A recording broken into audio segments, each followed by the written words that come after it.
begin, let me start out by saying what an honour it is to have the opportunity to interview you at last, Dr. Hinge. Yes, yes, dear, it must be. And of course, naturally, I shall make allowances for your air of slight nervousness. I know you have studiously avoided the spotlight since your retirement many years ago. Yes, but what can one do? You know, the bonds of fame, you know. Even here in rural France, la France profonde, as we say, somehow or other, the spotlight of fame continues to track me down. But that was inevitable, wouldn't you agree, given the fact that you're about to make a return to the stage after an absence of what is it, 14, 15 years? Maybe several years, let's say, dear. No need for over-precision. Yes, I shall be appearing in November in the Dowager's Oyster. Just a few performances, of course. A toe in the water, so to speak. I mean, at my age. Yes, Dr. Hinge, that was one point I wanted to clarify. There seems to be some confusion as to your exact age.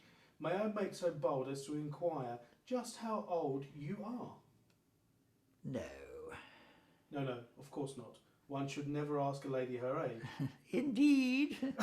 Well, in that case, let's talk about the Dowager's Oyster. Yes, let's do that, shall we? How did you come to be involved in the project? Well, that's quite a story. I was contacted by email. I do like to keep up with modern trends, you know, by a young chap called Louis Mander, a composer by all accounts, though I must say I'd never actually heard of him. And he asked me if I would be interested in appearing in a little theatrical romp for which he had composed the music, the Dowager's Oyster by name. Well, of course, the first thing I did was to Google him. One can't be too careful these days, can one? The world teems with unsavoury and disreputable people, it seems to me. I mean, who knows? He could have been after who knows what. For example? Well, use your imagination, dear. Luckily, I was able to ascertain that this Louis Mander was exactly who and what he claimed to be, a composer. A lovely violin sonata of his on YouTube. I listened to that. So the first thing I did was to email him back and say, could he let me have a copy of the score? One has to be so wary. Modern music is full of the most frightful things these days, and I would not wish to be associated with anything of that nature. Luckily, on perusing the score, I discovered Mr. Mander's music was quite delightful. Oh, the occasional harmonic asperity, as one would expect, but nothing to frighten the horses. Tuneful, melodious, memorable. So I thought it would be fun to do. So indeed, as it happens, I was unfortunately unable to make the premiere of the work in August, but we have arranged a second run in November, and I shall be travelling over to the UK to rehearse and perform the role. Of course, Mr. Mander is a comparatively young man. Isn't that so? Well, yes, he's certainly a few years younger than me. 31, I believe. So I'm told. Is it true, Dr. Hinge, that you are actually, to some extent, the inspiration for the character of the Dowager? Me? Me? Oh, no, not at all, not at all. No, her modesty forbids. No, I think the situation was that Mr. Mander realised that what he required was the input of an experienced and older woman to take him firmly in hand and to translate his inspiration to the stage. Someone with the skills and experience to recreate this indomitable and intriguing character, the Dowager. Yes. Tell me something about the character of the Dowager. Oh, she's quite something, the Dowager, yes, a redoubtable figure. An aristocrat, of course, indeed something of a snob, a bit of a bully occasionally, rude, abrupt, aggressive, domineering, a thoroughly difficult woman. You were typecast then? I beg your pardon? Being an aristocrat yourself, I mean. Oh, I see what you mean. No, I think you may be confusing me with my former colleague and lifelong friend, Dame Hilda Brackett. She was indeed from an aristocratic background, or so she always claimed. I must say, I saw very few signs of it personally. Now, if we may, move on to another topic.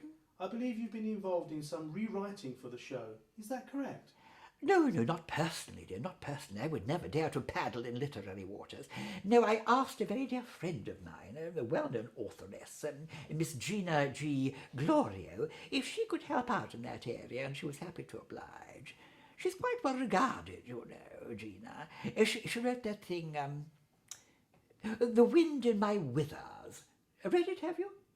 I know. I can't say I... Oh, you should. Magnificent rolling prose. And wonderful muscular calves, dear Gina. Yes.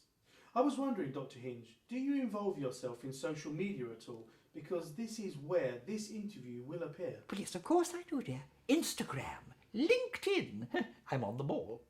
Oh, and Bookface too, of course. Love Bookface. Facebook. Yes, that's the one. As it happens, my wife is something of a Facebook addict. I have to drag her away from the computer sometimes. Do you twat her? Well, no, I've never actually had to. Oh, you should. I'm at it constantly myself. And the young chap who wrote the piece, Louis Mander, I mentioned his name earlier, sweet boy, he and I are in constant contact that way. I was on to him just this morning. In fact, as we speak, I'm awaiting his reaction to my twat. I do hope he gives me a like. I'm sure he wouldn't dare do otherwise, Dr. Hinge. Now, I think we've covered everything pretty thoroughly. I was wondering if, just before we bring the interview to a close, you might consider giving us a brief excerpt from the Dowager's Oyster. Oh, well, I would be delighted, naturally. Well, of course, you must appreciate I'm still in the process of learning the role. But here's a brief snippet from a scene between the Dowager and her maid Genevieve. Naturally, I shall have to sing Genevieve's lines too, as she isn't here, and it wouldn't make a lot of sense without them. Of course, you'll have to pardon the accent. I'm not accustomed to playing servants.